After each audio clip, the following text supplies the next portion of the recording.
tadi malam kan mama dapat telepon dari klien yang nangis-nangis. Dia telepon jam 11 malam. Heran mama, itu kan waktunya istirahat, kau telepon pula mama. Jadi dia nangis-nangis. Loh, mama kan kaget. Kenapa kau nangis? Apa masalahmu rupanya? Aku hamil ma. Baguslah mama bilang kan. Iya mau, selamat. Iya masalahnya anakku masih 6 bulan katanya. Aku kan lagi menyusui. Nah itulah kau. Ini mama bilang ya. Kan mama udah bilang kalau kita pasca lahiran setelah nifas 40 hari, please pakai alat kontrasepsi. Mau itu pil KB, suntik KB, itu mau spiral. Yang penting dikasih pengaman mak supaya kau fokus ngurusi anak dulu yang bayi baru lahir itu sampai 2 tahun baru hamil lagi. Nah jadi gimana nih ma, aku udah hamil. Ya lanjutkan. Jadi maksudnya apa? Mau digugurin? Gak boleh ma, dosa ya. Yang sudah terjadi berarti itu rezeki. Jangan digugurkan. Ini mama-mama nih jangan mikirin begitu ya. Mau digugurin lah, mau diapain lah. Gak boleh mak, menyesal kau nanti. Anakmu di dalam perut itu sudah jadi bayi ya, dan sudah bakal jadi janin walaupun di usia 4 bulan baru ditiupkan ruhnya. Nah tapi sebenarnya mama nanti bukan mau bahas itu ya, karena pertanyaan berikutnya adalah Mak Nande, aku kan sedang menyusui. Nah itu dia permasalahannya. Sedang menyusui, apakah bisa menyusui saat hamil? Nah itulah yang mama mau bahas di video ini. Ya, yang belum kenal mama, kali ini saya Mama Nande Bidan Febriana Oka, ownernya Sekolah Mak, bakal membahas tentang bolehkah menyusui saat hamil ya. Tapi jangan lupa mama subscribe dan follow YouTube dan juga Instagram Sekolah Mak. Nah, boleh apa enggak pada saat hamil menyusui? Jawabannya boleh. Tenang kau kan mak, boleh menyusui, tapi ada syaratnya. Yang pertama, pada saat kamu menyusui, perutmu tidak kontraksi. Artinya tidak ada perasaan kram kayak kenceng-kenceng di perut ya. Kalau pada saat menyusui kenceng atau terjadi kontraksi, sebaiknya diberhentikan. Karena pada saat menyusui, mulut bayi itu akan menghisap di puting. Sementara di seluruh area payudara ini memicu keluarnya hormon oksitosin. Nah, hormon oksitosin ini side effect-nya adalah membuat kontraksi di rahim. Tapi tidak semua mama-mama merasakan itu. Ada mama-mama yang kuat ya, dia sama sekali tidak merasakan. Nah, jadi indikatornya itu, kalau perut kamu kontraksi, stop. Tapi kalau nyaman-nyaman aja, happy-happy aja, lanjutkan. Ya, itu yang pertama. Yang kedua, kamu tidak ada bakat persalinan prematur. Kalau misalnya udah ada plek, terus perut juga sering kram, terus misalnya hamil besar, gemeli, itu rawan terjadinya pecah ketuban dini kalau hamil bayi kembar. Nah, dengan kehamilan yang ada komplikasi ataupun masalah, sebaiknya dihentikan dulu ya.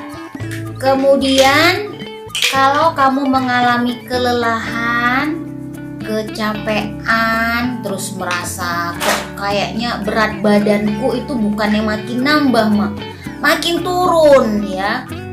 Kalau itu yang terjadi, sebaiknya dihentikan dulu sebaiknya memang pada saat hamil berat badan bertambah. Tapi kalau berat badan turun, berarti ada yang salah. Apa yang salah? Salah satunya adalah nutrisi atau makanan yang kau makan itu tidak cukup. Nah, tubuh ini dia mendapatkan nutrisi, tetapi yang lebih difokuskannya dulu adalah memenuhi kebutuhan janin. Nah, jadi janin itu kan perlu asupan gizi yang banyak, membentuk organ, tulang, membentuk rangka dan lain sebagainya di tubuh. Itu butuh nutrisi yang banyak, istilahnya butuh bahan baku, butuh alat ya untuk membangun. Ibarat kita buat rumah, kalau kita buat rumah kita butuh semen, kita butuh pasir, kita butuh besi. Nah, itu semua pondasi didapat dari makanan. Jadi tubuh ini lebih mengutamakan memenuhi kebutuhan janin dulu dibanding kebutuhan bayi melalui ASI ya.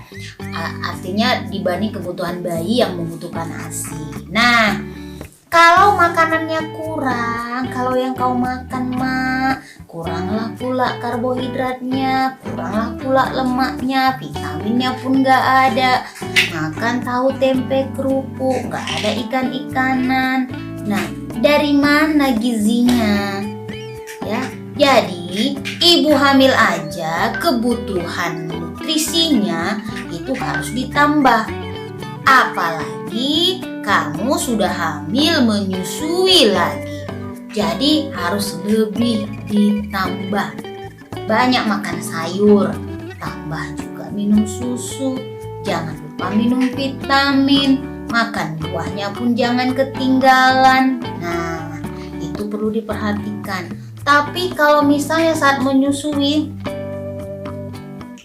udah capek kali dirasa ya, atau badan kayaknya letih kali, berarti butuh dibantu. Tolonglah suami, tolonglah keluarga. Jangan kasih beban yang banyak dulu kepada si mama ini, karena dia hamil saja sudah berat bawa bayinya yang ada di perut. Ditambah lagi mengurus lagi anak balita. Nah, anak bayi ya, tentu double ya. Nah, misalnya ini salah satu yang sering dilakukan ya, misalnya ibu hamil menggendong bayinya. Nah, itu pun berbahaya karena pada saat menggendong tekanan terbesar itu ada di area perut ya, jadi rawan terjadi keguguran karena bagian perut tertekan mendorong bagian janin untuk keluar dari dalam rahim. Nah, gitu ya, Mak. Nah, kemudian pada bayi-bayi yang baru lahir, bayi-bayi yang masih menyusui dan emaknya lagi hamil, ya di usia 4 bulanan kehamilan, tubuh itu akan membuat kolostrum, mempersiapkan ASI.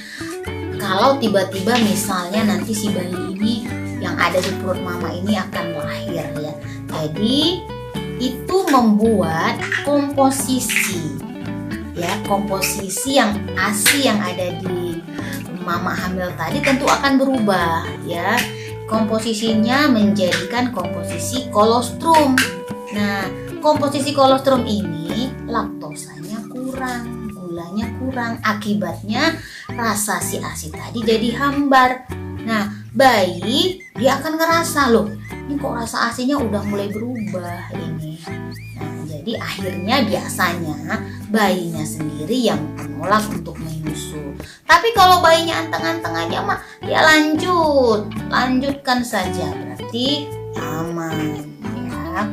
Nah, itu dia yang penting diketahui pada mama-mama hamil yang masih menyusui. Selama menyusui masih aman, masih nyaman, sampai lahir pun boleh. Tapi kalau bayinya sudah lahir, diutamakan dulu si bayi baru lahir yang mendapatkan ASI, karena bahan bakunya lebih cocok kepada bayi yang baru lahir. Gitu ya Mak ya. Jadi jangan galau lah kamu. Kalau sudah hamil berarti kau dapat rezeki. Makanya Mama bilang sama mama-mama yang baru melahirkan ini, KB. Jangan nanti tiba-tiba hamil baru, Mak. Gimana nih Mak aku? Aduh, gimana nih Mak? Apakah ada cara yang lain? Mama pula kalian suruh berpikir. Kalian lah yang berpikir. Kalian yang berbuat, aku pula yang berdosa. Ya kan? Nah, kalau Mama gak galau lagi, silakan share video ini. Mana tahu orang membutuhkan, Mak. Lumayan dengan men-share kita dapat pahala, Mama pun dapat pahala. Untung masuk surga ya. Oke, yuk. Bye-bye. Assalamualaikum warahmatullahi wabarakatuh.